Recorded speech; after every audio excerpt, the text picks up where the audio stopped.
In 1922, a 15-year-old boy shows up for his first day at work at a small auto repair shop in Tokyo, Japan.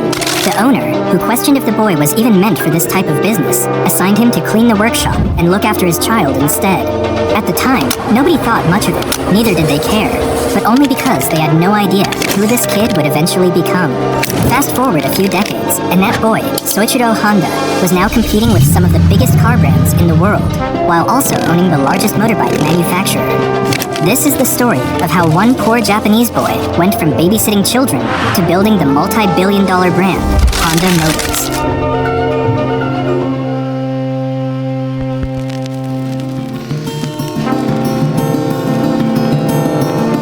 The story begins in 1906 in a small poverty-ridden village called Tenryu, Shizuoka, at the foot of Mount Fuji. It was there that Gihei Honda and his wife welcomed their first son, Soichiro Honda. Soichiro's father was a local blacksmith from the village who also fixed bicycles on the side, while his mother was an accomplished weaver. Raised in difficult economic situations, Soichiro lost 5 of his siblings growing up due to health issues. When Soichiro was 8 years old, he was going about his normal routine in the neighborhood when he heard a strange rumble that grabbed his attention. He followed the sound until he came across a big piece of strange machinery rolling along on 4 wheels. This machine was a Ford Model T, and Soichiro was left captivated by what he had just witnessed. It was the first car I saw. What a thrill!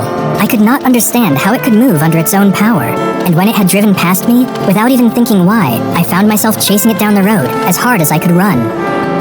This experience left a mark in his life that would forever change the way he would engage with machines. He learned how to wet the blades of the farm machinery and repair bicycles. He was fascinated by all kinds of engines and motors. But Soichiro hated the idea of going to school, and instead of pursuing a proper education, he spent the majority of his childhood helping his father with his bicycle repair business. His lack of interest in school affected his grades so terribly that he used some rubber that he found to forge his family's stamp on his grade reports. That way, his father wouldn't need to sign the paper and see his grades. Eventually, he got caught, and his father punished him by making him kneel on his knees for an entire day without lunch. In 1922, Soichiro came across a magazine ad for a Tokyo-based automobile servicing company called Art Shokai. He reasoned that, since the company was one of the most popular motorcar services in the city, they might be in need of new workers. So, he wrote a letter to Art Shokai, inquiring about a job, and luckily enough, he received a positive reply. So, at the age of 15, Soichiro dropped out of school, left home, and headed for Tokyo in pursuit of his dreams.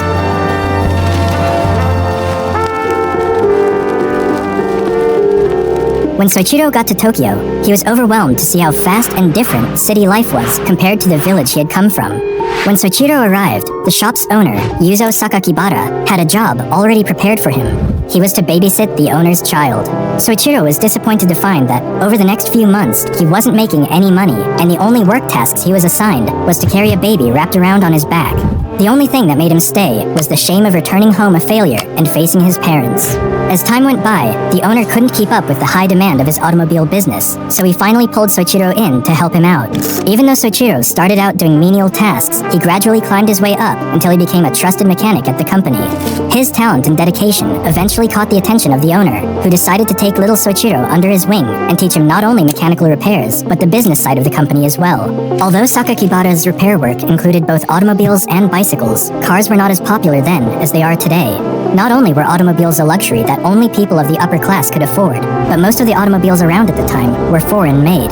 Through his work, Soichiro quickly became familiar with a wide range of automobiles, including Lincolns, Mercedes, Daimlers, and even various motorcycles that were brought into the workshop. Soichiro poured everything he had into expanding his knowledge and understanding of his craft. It was through this company that Soichiro was also introduced to the world of motorsports. Around this time, motorsports were quickly gaining popularity around Europe, America, and even Japan. And in 1923, Sakakibara himself began to build racing cars with the help of his workers, including Soichiro. Their first model was the Art Daimler, built using a second-hand Daimler engine, and their second model was the Curtiss. The Curtiss was made using another second-hand engine from an American Curtiss biplane, placed on the chassis of another American car, the Mitchell. This car would go on to race in the 5th Japanese Motor Car Championship in 1924, taking a stunning first position, with Sakakibara's brother as driver and Soichiro as the accompanying engineer.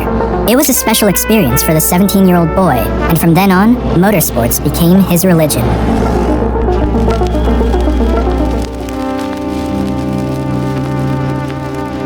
In 1926, Soichiro was drafted for military service, but didn't pass the medical exams as they revealed that he was colorblind. Thus, he was excused from the army and was able to keep working at Art Shokai. By 1928, Yuzo Sakakibara wanted to expand his business and decided to open a branch of Art Shokai in Hamamatsu. He believed there was no better man to leave in charge than his young apprentice, and at the age of 21, Soichiro was called upon to run the new branch. However, Soichiro's repair shop struggled during the first year, largely because people didn't want to entrust their cars with someone so new and so young.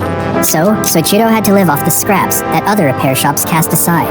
Still, the young man used all the knowledge and skill he had acquired over the years, and in time, he successfully managed to grow his business. By the 1930s, his new shop had grown from a one-man operation to a staff of 30 people.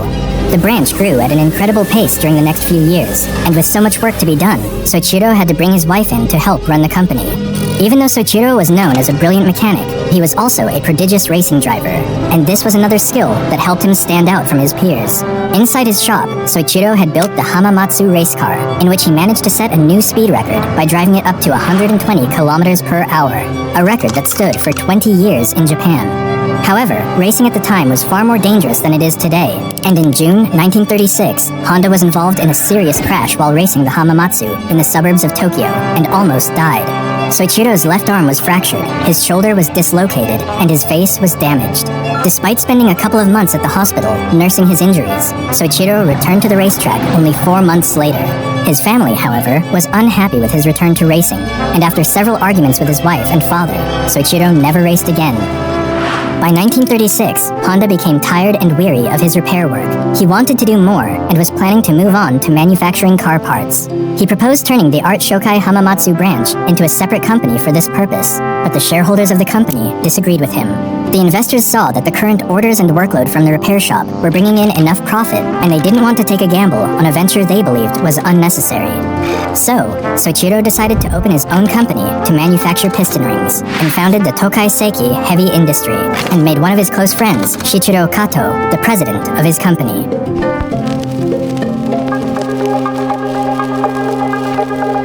Soichiro and Kato worked tirelessly in their new venture, and together started the Art Piston Ring Research Center. Soichiro, in particular, was still working at his Hamamatsu branch, spending his days at the repair workshop and his nights developing pistons. For a long time, they struggled to make any breakthrough, and during the next couple of years, Soichiro had worked so much that he lost a lot of weight, causing his face to look emaciated. All the stress his body and mind were going through made him look like a completely different person. And after a series of failures, Soichiro decided to enroll as a part-time student at the Hamamatsu Industrial Institute to improve his knowledge of metallurgy. It wasn't until 1939 when Soichiro would finally create a successful working piston. Confident in his design, he quit his job at Art Shokai, handing the branch off to some of his trainees, and proceeded to work full-time at his new company. Honda began producing pistons day in and day out, but his creations were still flawed and nowhere near the quality they needed to be.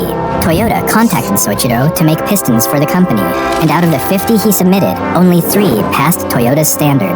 It was a big setback for Soichiro, but he didn't give up. He spent the next few years traveling around Japan, visiting steelmaking companies and universities to improve his knowledge of manufacturing piston rings. After gaining confidence in his knowledge and experience, Soichiro gave it another try. The result was incredible. Not only did his new pistons pass quality control, but orders also began to come in from all over the country. So much so that the company went on to employ around 2,000 people just to catch up with the orders.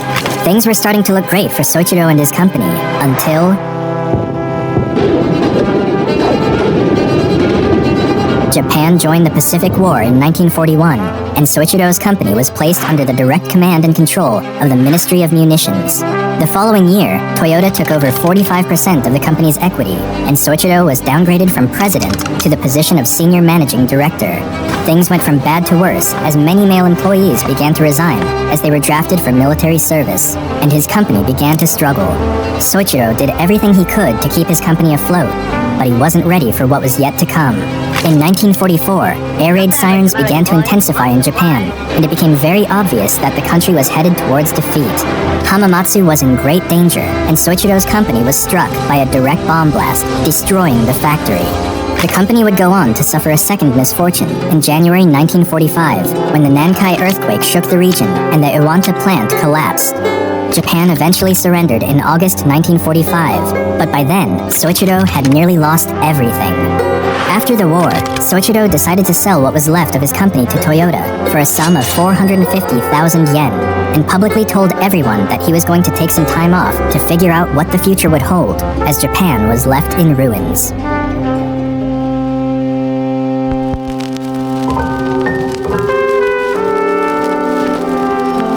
A year after the war, the country experienced an economic meltdown that threatened the lives of its citizens. There was a shortage of food, clothing, and shelter, and resources were rationed. As a result, Soichiro couldn't even find enough gas to drive his car to the market and buy food for his family. One day, Soichiro came across a generator engine that belonged to the Japanese Imperial Army, which was used during the war to power up a wireless radio. He was fascinated with the engine, and after figuring out how it worked, a bright idea came to him. What would happen if he attached this engine to a bicycle? By no means was this a new invention. The practice of clipping a motor onto a bike was common in Europe, and a few of these had even made their way to Japan. But Soichiro knew the country was in desperate need of cheap transportation, and so, in 1946, Soichiro used his old warehouse to establish the Honda Technical Research Institute for the sole purpose of figuring out a way to make motorbikes. There, he and a staff of 12 men followed through with his idea and successfully managed to put together a motorbike using some engines he found, along with other spare parts. These new bicycles instantly became a hit, and orders began to come in from different parts of the country. Soon enough, Soichiro was running out of used engines, so he decided to design and develop one of his own. In 1947, he finished the Type A engine, and for the very first time, the Honda name was emblazoned on a machine.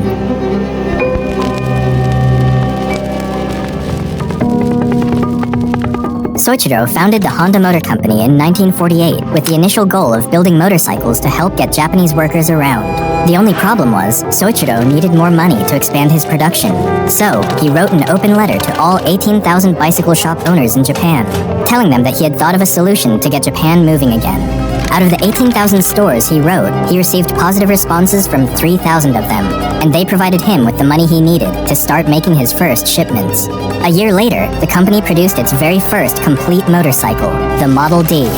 Even though the Model D was a big achievement for Honda, it was too big and heavy, and because of this, only a few people bought the motorcycle. Soichiro wasn't satisfied with this, so he stripped down the motorbike and worked long hours to make another bike that was smaller and lighter. After 3 years of trial and error, he succeeded in building another motorcycle and named it the Super Cub. The Super Cub was an instant hit and became so successful that it won the Emperor's Prize. Honda also joined efforts with investor Takeo Fujisawa, who provided the capital he needed as well as financial and marketing strategies. This partnership became the foundation upon which the Honda Motor Company was built on. The Super Cub reached the United States in 1958 with a sticker price of just $295, which was a quarter of the price of what other American motorcycles cost. And thanks to the company's marketing and engineering skills, it soon outsold both Triumph and Harley-Davidson in their respective home markets. But by then, Soichiro had also expanded his motorcycle brand into the racing world. Racing at the time was more than a sport. It was the biggest platform for these manufacturing companies to showcase their cars and motorbikes to the rest of the world. So he traveled all over the world to see the races, studying and examining all the motorcycles of his competitors. In fact, throughout his career on the track, whenever a benchmark was set by one of his competitors, Honda would take this information home and strive to surpass it.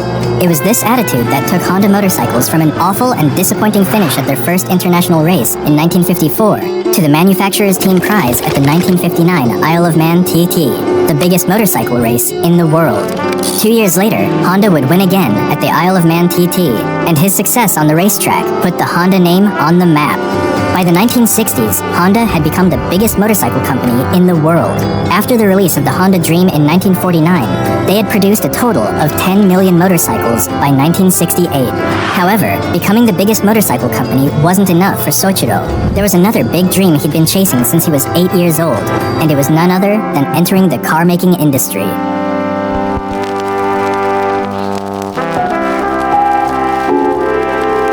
When Soichiro announced he was going into the automobile market, many people warned him that it was too risky for the company, and that he was better off just making motorcycles.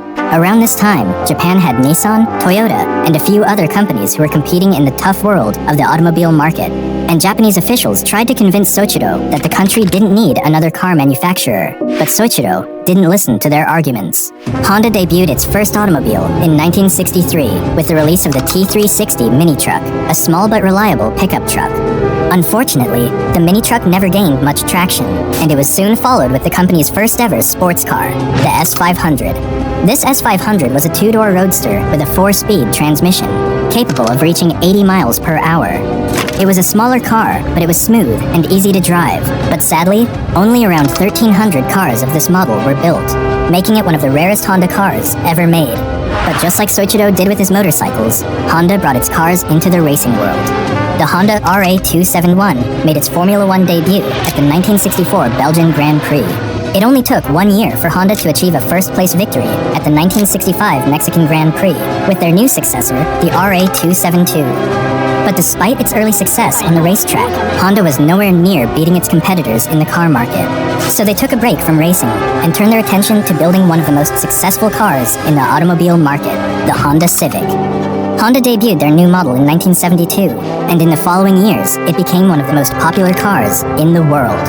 One of the reasons for its success, especially in European and American markets, was due to the oil crisis of the 1970s. During this period, shortages of fuel spread all over the world, and to tackle this, Soichiro devised a brand new method for fuel management called the Compound Vortex Controlled Combustion, or CVCC for short.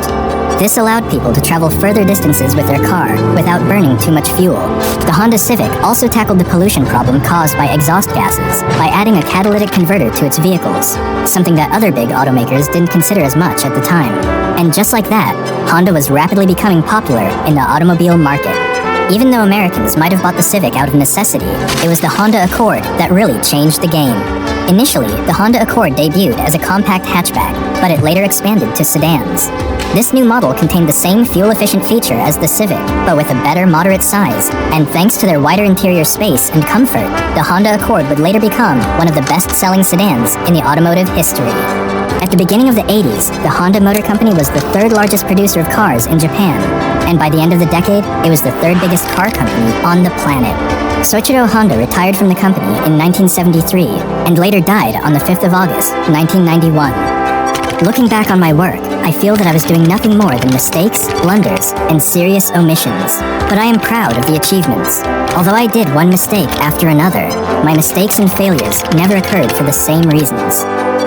Honda has now expanded into multiple industries, including jets, boat engines, power equipment, and robots, to name a few. Thank you all for watching. Make sure to subscribe and like the video. Until then, I'll see you in the next one.